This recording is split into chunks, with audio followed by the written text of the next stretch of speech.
Well, the winter storm is here and it's on us. We got about 6 to 8 inches of snow so far. It's about 11 o'clock in the morning. We got about another 24 hours apparently to go until it's blown out of here. So we'll see how much we wind up getting. Our house is up on top of the hill. It looks down over the valley, and you can clearly see right now you can't see much at all. The wind's blowing pretty hard, and the snow really doesn't even pick up on camera as well as what it really is doing out there. So we cleared snow for the first time, and this is going to be probably an all-day process. So previously, I posted a video on this little snow shovel thing my wife bought me for Christmas, and you can see when I first put it together, these welds were done by somebody on their first day that had ever touched a welder. And so it was pretty obvious. There was no pore penetration. It was a very cold weld. There was just a couple globs tacked on. And this bracket's actually made out of very thin metal. So you could tell this was going to be the failure point since there's a lot of torsional load on this. And, of course, I was using it for probably something it's not really meant to do, pushing the heavier snow and running down the hill, pushing it as hard as I could into the big pile at the bottom where the plow was coming through. And so, of course, those broke off real quick. So I'm going to try to do a repair on those today. And if so, I'll post a video on it. I don't have the ability to weld that right now, so I'm just going to try maybe just making a little bracket and tapping some screws in there for now to hold it together to get through this storm. And then maybe we'll fabricate a heavier bracket for this. I got an old piece of a shelf bracket here I'm going to wind up cutting a section out of and try to make a little bracket there, see if I can just get her screwed on. I don't have too much to work with here, so, and obviously I'm not going to the store. This doesn't have to be perfect, so we can just eyeball this here.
Well, those cuts wouldn't be going on an airplane, that's for sure. But it's going to be good enough, hopefully, to get some snow cleared. Well, we're getting her there. You can see what the shape of the channel was on this old shelf bracket. So we're slowly getting that angle spread out there now to get it to about a 45-degree angle on each side. So I'm working with just a little bench vise, and the vise actually isn't even bolted down to a bench. So I'm over there trying to hold this thing down on the floor with my knee while I'm trying to straighten it. So, but we're getting there. Sometimes you just got to do what you got to do with what you got to work with. Okay, I think we might be close on the angle here. Let's go ahead and take these two bolts out here and set it in place. See how we're looking.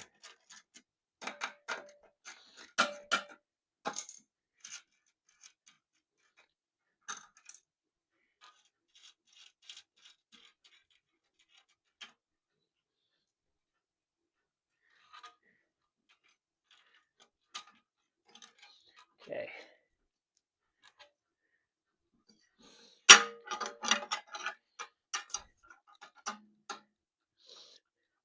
Getting close. Gonna have to do a little bit more coaxing on the angle on that, but we're getting there close.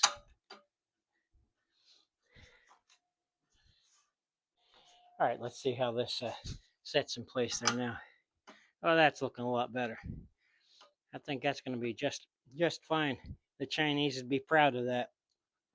So we'll go ahead and try to mark out some holes and drill a couple holes and see what we got for fasteners. We don't have too much sitting around here, but gonna have to be good enough for now.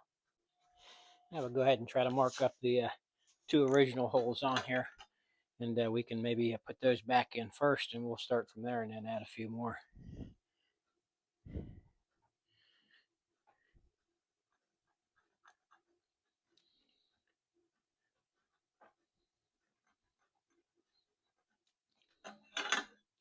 That'll work. Try to get some holes drilled in there. And we'll try to go with the right size here, and maybe we'll oversize or one size on the drill bit. Of course, you can't find my center punch anywhere, so we do the best we can.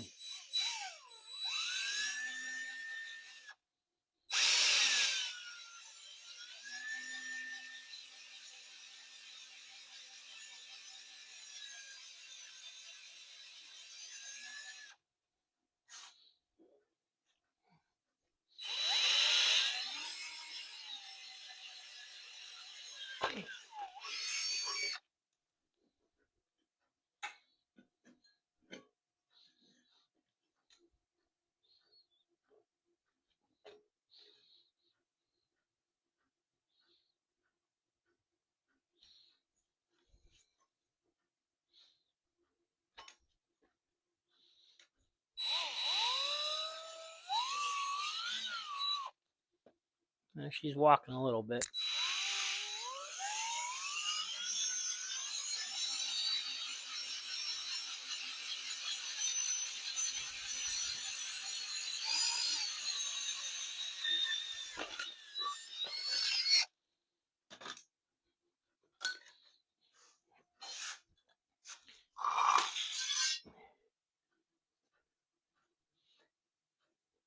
Let's see if we got lucky the first time.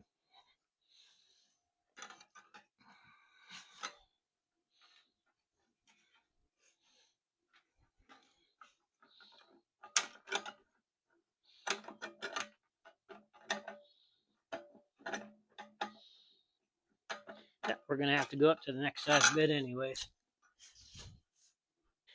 Yeah, we'll just oversize this a little bit. Take it to the next size bit.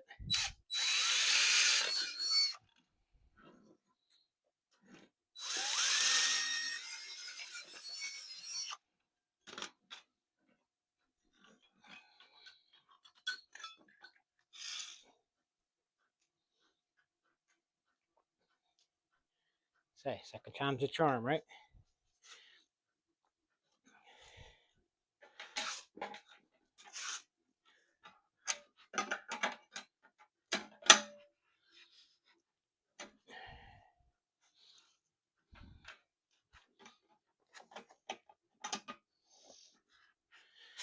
There you go.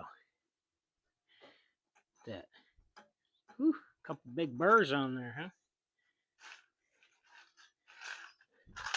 Well, no deburring tool either that I can find, so next size, just a little bit bigger drill bit.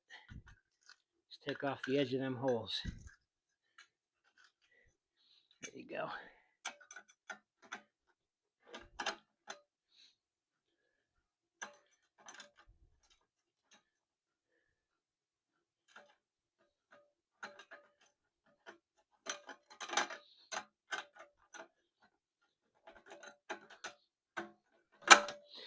You gotta see, they say even a blind squirrel gets a nut every once in a while.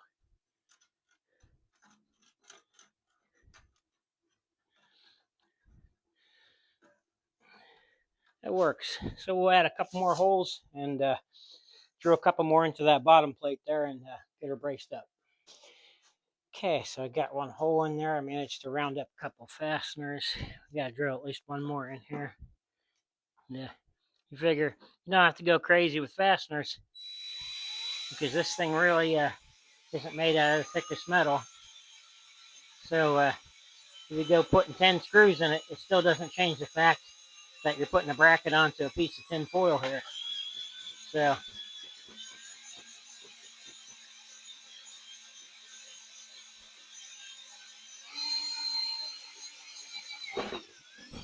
although that Chinese metal is a little bit harder to drill through than what you would think it is. So try to get rid of them burrs under there a little bit.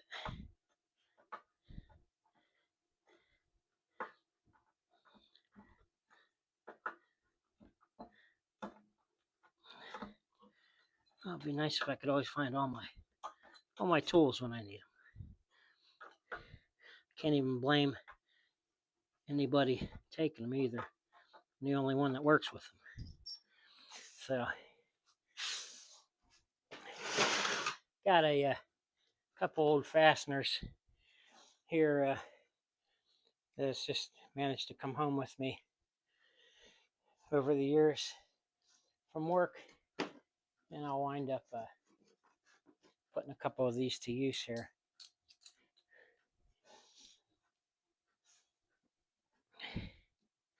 Just gonna put them up through, tighten the nut down on them. Just gonna be able to get them started. I'm gonna have to find me some other tools to tighten these down here. These are high strength fasteners that were in my pocket every day of my life coming home from work. You'd have a screw or a washer or a nut in there from your scrounge pile, and you come home and you throw them in a little container. Before you know it, you got a whole bunch of stuff sitting around your house 30, 40 years later. All right, it's gonna be a little bit of overkill, I think, for these two little screws, but this is the quick and easiest way I can get the I don't know what that sounded like through the microphone, but I guess we're gonna find out, huh?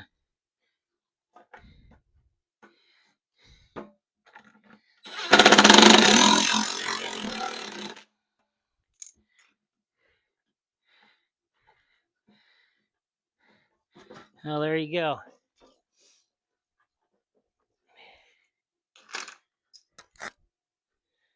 Say,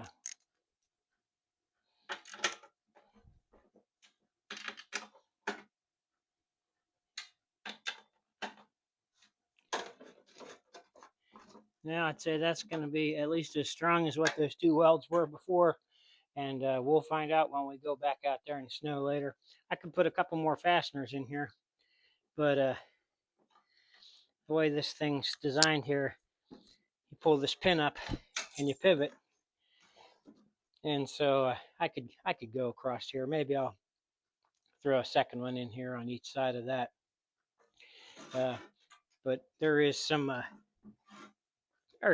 other high quality Chinese bracketry going on under here too. So God, you wouldn't want to restrict the movement of that for sure. So I'll take a look under there and see how that is, and maybe I'll add a couple of fasteners. Maybe I'll just even do a couple self tappers right down through the center here, because it feels like there is some clearance issues under here that I might not be able to get a nut on it anyway. So maybe I'll do that. I'll run a couple self tappers down in there, and we'll see if it still can swivel. All right, we'll see how this goes. I found a couple here, a couple self tappers. We'll try to get these to feed down in there.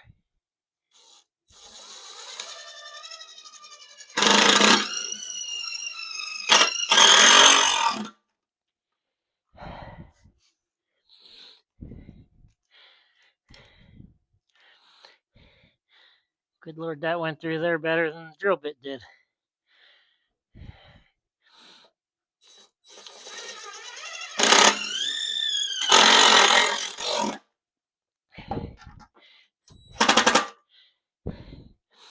Kind of says something about why the respect Craftsman tools used to have years ago kind of went away when a cheap self-tapper screw rips right through that steel better than the drill bits did, and those bits haven't been used too many times. Oh, there you go. We can still swivel the whole way. One way, put the pin in. You can make her straight, or you can swivel the whole way the other direction. So we didn't lose any of our valuable ability to angle the blade. So next time next chance I get to go out and clear some more of the snow we're getting, I'll try this out and see how she works. But there's your quick and easy repair to do on your little snowplow shovel whenever yours breaks too. Remember, kids, wear your safety glasses. That's everything that came off of drilling those holes and using the angle grinder with the cutoff wheel to cut that metal bracket. That stuff gets everywhere, including inside your eyeballs if you don't wear something.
That's good enough. The plow's snow, and it definitely feels stronger than it was. So that's going to be it for that. Later, I'll go out and clear some more snow, but you can see once it starts freezing and getting deep, it's a little bit of a workout, but pushing it downhill and my type of driveway, it works good.